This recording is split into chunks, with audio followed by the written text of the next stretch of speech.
好，现在校园安全哦，这个也是蛮麻烦的哈，一直亮红灯。全教总提出5大诉求哈，所以我们看今天智恩呢哈，这个罗廷伟，所以说民进党的这个民众党立委都在哈，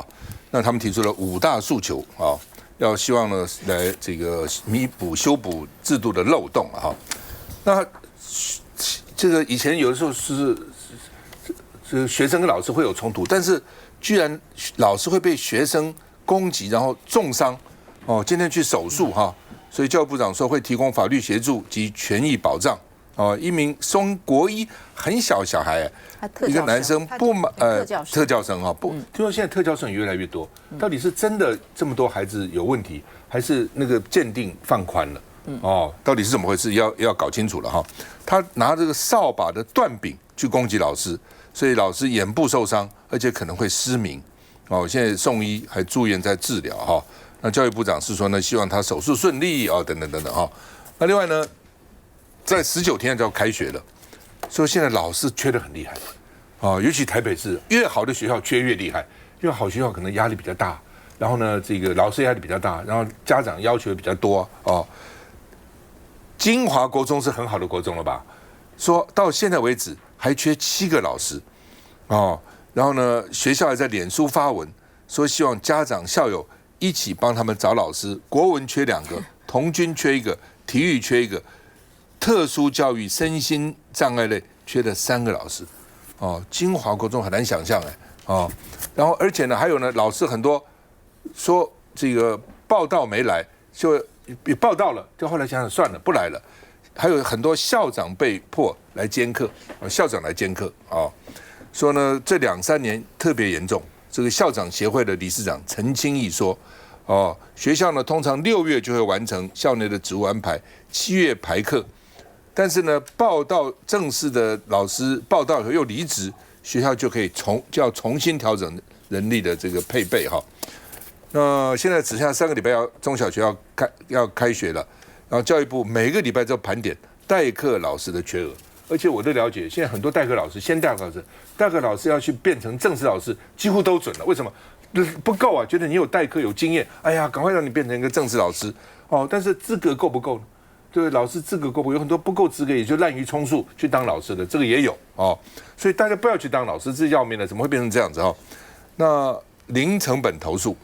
所以呢，所有的恐龙家长一告再告，所以现在告的老师也很头痛，只要不出错就好了。哦，真的也不想说干嘛那么努力啊，干他们那么尽职啊，算了哦，不要出错，你们不告我就好了哦。那另外呢，说校长整肃义警，有些老师不听话啊，在学校有很多意见啊，对不对？认为校长这个不对那个不对啊，所以呢，这些校长就利用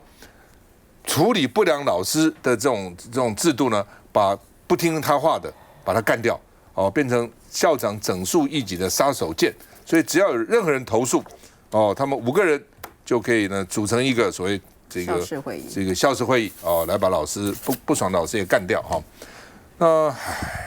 2年有3个老师在校园坠楼哈，3个老师在学校跳楼自杀哦，所以教育部说我们会改革，但是我们不废这个校事会的制度哦。教产工会也介入了哈，教育我也很担心有这个模仿的效应哦，不要再有这种模仿的效应。我们看一下。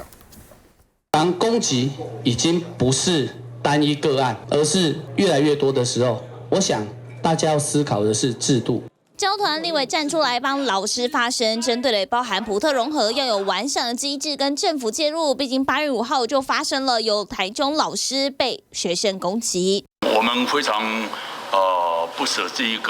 我们这位台中这位老师，今天星期3他会接受这个手术，我们当然利用这个机会，希望他能够手术顺利，能够早日康复。全教总呼吁主管机关应该设单一的专责窗口，不要再让老师奔波申请或反复证明，而且在治疗休养期间也要完整的保证待遇、职务还有工作权。至于针对这名台中教师，教育部也给出承诺。一些法律或者相关的一些权益，教育部跟我们也提醒台中教育局要全力来协助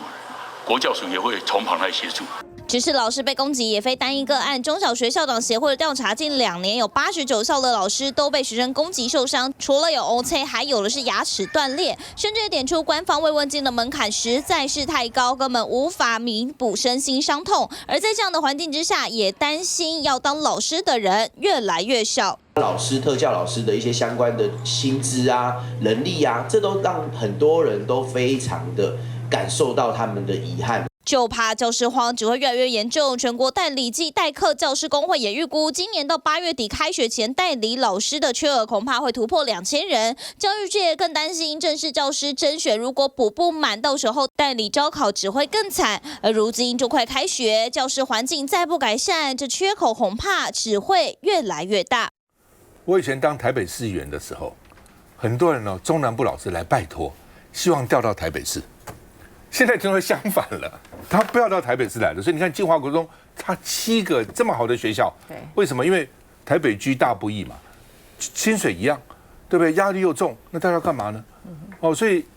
很多国家其实不同的区域都有不同区域的待遇嘛。你比如台北市，对不对？你房屋加起来根本房租贵的要死，对不对？结果他现在没有这样，是吧？完全没有了。不过我想，老师荒的问题已经存在在最近5年当中啊。你知道我在师资培育机构教学了将近20几年，过去的学生啊，每个人是好不容易额外拿这个26个学分，额外要付钱，然后去考教师甄试，然后很多人就是一直试学校，很多人就拖着皮箱试了10几个学校，终于在第13个学校能够让他们就好高兴。可是你现在几乎没有老师，所以你看这中间也不过在这10年的差距。然后可以告诉大家就是。我们很多的学生是好不容易拿到这个教师证，巴不得能够进到学校。现在来说的话，你相信吗？拿到教师证的合格老师，大概只有60%会进入学校的教学，另外40%是完全没有进入学校，跟护理师差不多了。对，就完全没有啊。然后这10年来里面呢，很多的老师他根本愿意的。留超过3年的人那个比数也是非常的低，那就整个环境是完全是不行了。那为什么？当然有很多的因素嘛。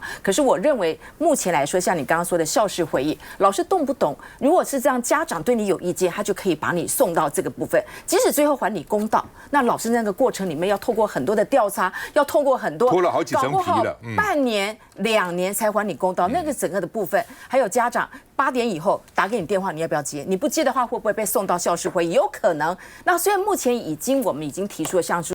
离线权，还有包括一些给老师更大的一个保障，可是以目前来说，包括少子化，还有包括家长，还有包括在整个学校里面来说，那个压力，所以说为什么2年就是挑了3个老师？当然可能有一些个人心理上的一个问题，但是无可厚非的，在学校里面所承受不同的一个压力来说，造成很多人不愿意。你上次有特别提到，就是说很多台北的人很喜欢到台北，对不对？那现在是反而是希望能够回到中南部，因为薪水差不多，可是我在中南部的整个的这个水平可能就不需要那么多的花费，所以但是呢，目前最大的问题就是，不管你在什么地方，你都找不到老师。你知道在偏乡地区，很多老师已经是第13招，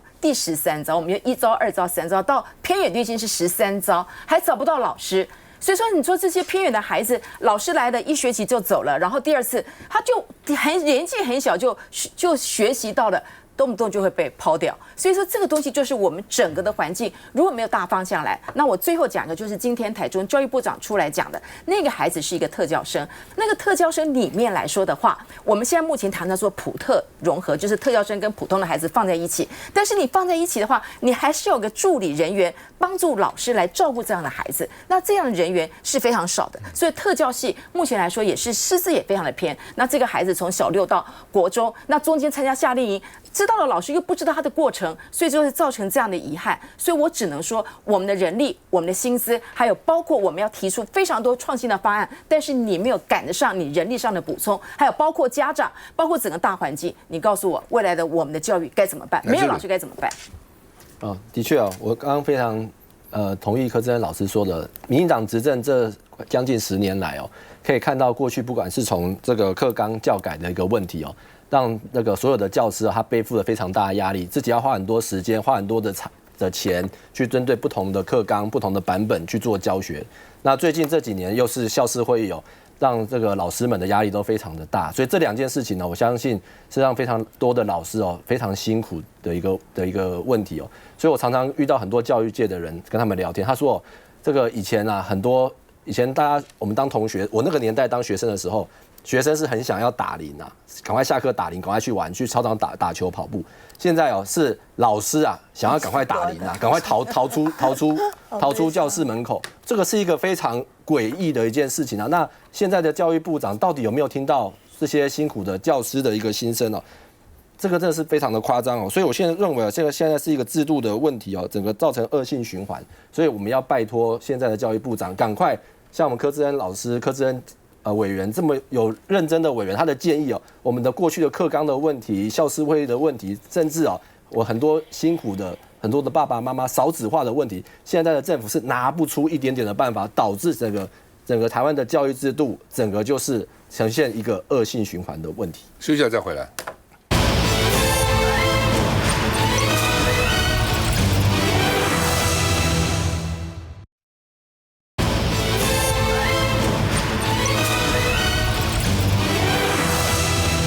好，昨天立法院韩国瑜院长骂傅昆萁总召，哇，而且呢骂了5分钟。那个韩国瑜平常1、2句金句都很经典的，骂5分钟，哇，那是金句尽出什么你这个傅昆萁是慈禧太后垂帘听政啦，然后立法院是生病了啦，你傅昆萁只有3条路选择，立刻过来，要不然就授权林佩祥，要不然就辞掉总召，不要这个地方然后呢，这个都不来，除了第一次来都不来那傅昆萁有回应本来要开记者会的，但后来大概忍下来了，所以呢就用书面回应，1000字文，1000个字说缺席是为了这个民进党漠视立法权，这是我的软性抗议好，那么主要因为总预算因为旧的总预算现在还在审。那新的总预算也来了，所以这东西2个怎么办？那当然，国民党党团有他的讲法，是说这个已经3读通过了，这个教员要军警啊，要加薪的呢？为什么你既然你也不复议，然后你又不通过，那你什么意思呢？所以就用这个说，那你既然不通过，我已经3读通过的这个预算，你行政院现在搞的就是什么不附属啦、不公布啦、不执行，搞这个3不，所以我就拖你的总预算。那韩国因为做立法院长，总希望说能够顺利，赶快把这议事能够推动的能够顺利所以呢，他原来希望2000多个提案能够这样少变成100个，100个下礼拜好处理了，表决就不要让处理了否则你要光表决搞半天，而且表决完了，我如果不爽还可以说重新表决，你还再重新表决一次，要清点议场、算人数、表决什么，用什么方式表决，这个按表决还是按那个铃，还是呢按表决器，还是用记名什么，反正可以搞一大堆这一个表决搞死你所以呢，韩国瑜说他不愿意不再忍了，因为主要希望总预算能够赶快那当然大家就很好奇说，韩国瑜平常还蛮客气的嘛还算是这个忍耐了那因为你怎么办？你院长当然要忍耐了，每个党团都有不同的意见呢那这为什么昨天发飙？有人说是要告诉傅昆萁说你是老大还是我是老大？有人认为说呢，最近呢他要2028他又有意要重新问鼎总统的宝座有各种不同的这个讲法那另外呢，这个他主要是就你不出席傅昆萁，你又不授权这个书记长，你什么意思所以呢，要不然就辞职那另外呢，这个你朝野协商你都不来，你把院长放到什么地方那所以呢，他说否则我们不是250吗？我也坐在这边250那民众党的总召也都在这个地方那你不来，那是害我们会议无效所以呢，他很生气而且呢，这句话讲得很重，所以立法院被暗黑力量控制。哇塞，到底谁是暗黑力量？不知道，好可怕！所以在里面这个搞的这个控制立法院到底蓝白现在也不敢签，你不然呢签也没用等等那当然昨天也骂到林佩祥了，林佩祥说我不委屈，我也不会怪院长院长有院长的立场院长有院长的考量。那傅昆萁呢就说呢，哎呀，这个家和万事兴啊，韩院长不要生气啊，我只是抗议啊，我看因为民进党欺负你啊，我抗议啊，为你出气啊，我们看看。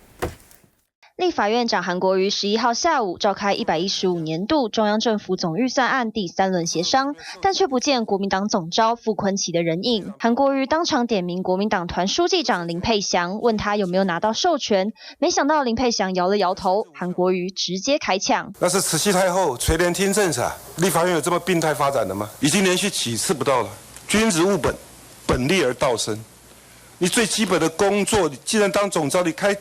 朝野协商，你一定要到啊！你把我们院长、其他党团放在哪里？你现在通知副总召，他有3个选择：一，本人来；二，不来，授权给书记长；三，辞掉总召嘛，总召不干了嘛，不是比较轻松吗？哪有这样子做呢？韩国瑜会爆气，主要是因为总预算协商开了6次，傅崐萁除了第一天来开会时飙了脏话，之后连续5次通通缺席。你们副总召会不会正在打麻将？右手打麻将，左手说可以签或者不能签。敬酒不喝合法酒，一定要把话讲得那么难听才签字。你应该被坐在这里就被授权的嘛。我们开这个什么会，告诉全国人民我们要延会到8月底。结果一事无成。朝野协商结束后，准备签字，但林沛祥还是没有取得授权，没人签名，韩国瑜再次爆炸。你怎么对全国人民交代啊？要耍我们跟耍猴子一样，是不是？立法院被黑暗的力量控制住了。原本傅崐萁在下午4点半左右宣布要开记者会，但不到10分钟又突然喊卡。晚间他正式回应，强调针对韩院长的严正指教，韩院长真的辛苦了，他由衷感谢，也完全理解。但他今天的缺席，反而是因为非常尊重韩国瑜院长，不忍心、不愿意看到他被民进党种种糟蹋，而选择用一个理性的方式表达对行政权漠视立法权的严正抗议。今天他的诉求目的已经达到。更向韩院长喊话，我们的方法或许不同，角色也不一样，但我们的目标是一样的。只是过去新结束还没解释完，这下韩傅之争直接搬到台面上，恐是一波未平，一波又起。王慧到底怎么回事？哇！我昨天看到这个立法院的这个党团协商哦，真的是。其实蛮惊吓的哦。第一时间我也是赶快跟党团联络哦，了解一下现场的状况。因为有些时候我们看协商，从录影看起来，就是当场其实我觉得韩院长，因为我们从来没看过他这一面哦。然后呢，这2年多来，就算这个立法院的这个气氛，我觉得真的是被民进党搞得也是非常的一个对立嘛哈。如果大家有印象，还记得柯建铭柯总召吗？对不对？他从这个罢免之前哦，这个党团协商简直是他的个人秀哎，他可以开直播，一个人可以讲3个小时哦，所以曾几何时，我觉得这个党团协商变成了一个这个柯总召的这个个人秀。那我觉得这2年多来，这个党团协商他走到哈，就是说好像看起来大家有一种。就是除了柯总召的一个表演秀之外，这互相的这个不信任感很重啊。那昨天，因为我觉得，因为这个总预算这件事情，不过我觉得其实大家都有压力，我相信院长也是有的哈。所以昨天他真的是一个一个点名呢。其实我在看的时候，我觉得我也是蛮惊讶，因为我自己做过党团主任，做到立委哈。你知道这个党团协商要不要签这件事情？因为党团协商像这种总预算的案子，到最后的时候，其实案子真的太多。所以大家都会除了这个3长之外，其实大家还会有其他的这个委员会的委员会一起到现场去说明。那党团其实是这样，就是党团协商的效力，其实在每个这个会期开始的时候，是要送一份到议事处去说，是3长都签才算，还是总召签才算这样子。所以这才是昨天院长为什么会问。就是说林沛祥跟这个陈清荣，你们签算不算？对对，你们签算不算嘛？因为这个是有一个法定上，不敢说算，对，这是有一个法定的效力。因为有一些就我所知道，以前像国民党有一种3长是，他本人不在，绝对不能代签的那一种，一定要签到他本人才算数的。所以我觉得昨天的这个场合我们还是希望是能够，我觉得院长是希望可以赶快把事情做一个推进啊。我讲一下地方上，我今天早上一早听到的消息，就是说大家对于昨天晚上这一场这个党团协商，就实在非常 attention。那民众跟我讲的他们其实对于韩院长这样做认同的人是非常多的，他们会觉得其实立法院的一个运作就应该要有一个查，因为他们并不知道，就是我刚刚前面讲的那一段嘛，就是说议事处到底要怎么样才算是有效的这个3党的这个协商的一个结果跟签署这样子，但是他们会觉得韩院长有一种整顿感，然后就是说对于这个议事的一个相关的一个进行，希望3党的这个总3长们都可以按照议事规则来做相关的运作。嘉玲。我想，因为以前我也待过立法院哦，每次要讨论这个总预算协商哦，那个院长是真的很辛苦。坦白讲，那时候也是国民党立委大量提案，跟这次一样啊，提了1000多个、1-2000个案子，那院长就在久磨心呐。好，无论你哪一个党，我都让你讲一点，但是呢，我们就要1次、2次、3次协商，让那个案子越来越少，不然你没有办法做表决。难怪你要包裹表决嘛，这个全体人民不会去信任说你立法院居然包裹表决一次全部过啊，一次全部过，就会跟去年一样啊。去年总预算也是这样，你那个数字算不出来嘛，哈。那现在重点就是韩国瑜院长他其实在上个礼拜他就讲说，已经剩下4个月，你确定你们还要删那么多，还要动那么多吗？好，他已经苦口婆心，因为立法院有一个责任在，就是说希望总预算要赶快过。因为你不过，我告诉大家，总预算送进立法院已经349天，1年才365天呢，已经349天。下个礼拜行政院的明年的总预算又要送进立法院了，那你就会变成今年的总预算跟明年总预算嘎在一起啊！我不晓得要怎么审哦，这个第一个。那第二个呢？对于这个韩国院长来讲哈，我刚刚说久磨心就是这样子，我已经给你那么多次机会，大家都讲，你看连欧小玲一而再再而三，他不是只有对傅昆萁讲，他也跟欧小玲讲说，我都跟你讲保留了，你还不保留，你不要再讲，就这样子，因为我们要让事情赶快推进嘛。那我认为说傅昆萁总召不够尊重韩院长，为什么？因为明明那么多次你都不来，好，你说去年那一次预算协商，你说出国哦，结果被抓到在香港嘛，哈，那次大家都记得，结果他说他生病啊，不是吗？啊，就现在究竟这5次，你这一次到底人在哪里？你明明就在立法院附近啊，不然你怎么能够开记者会，对不对？当天下午他就说，我要开记者会，后来10分钟以后取消嘛，这一直给他整笑的嘛，对不对？韩院长那么苦口婆心1次2次协商，他也是被骂啊，也是被大家攻击，可是他的责任感就是说我要为国家为人民做事，我真的很难得看到说韩院长这么样的生气，因为他会认为说你领这个薪水就该做这个事情，那你傅昆萁你总召你要当总召你就该做这个事情，你不能你不来，然后你的代表人又不敢替你签字，本来林佩祥是连麦克风都不敢开嘞，是微微的说我没有办法代表他，后来韩国院长说开麦克风讲，本来就是开大门走大路嘛，如果国民党要这样做，傅昆萁总召要带着国民党跳下悬崖，让人民觉得说，我今年总预算都没有办法过，就是因为这个理由，这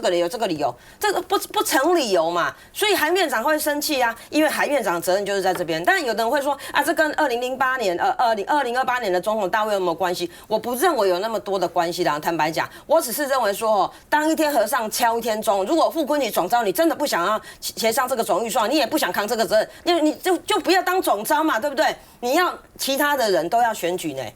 你在花莲选没有问题，其他人不用选举，不用对选民负责。然后柯志恩委员他要在高雄选，高雄的委员，高雄的人民如果问他说为什么你总预算不过，他要怎么办？他要怎么选？你这顾到自己，你有没有顾到你其他的同志？我觉得国民党不敢讲的话，我都替你们讲出来了。好吧，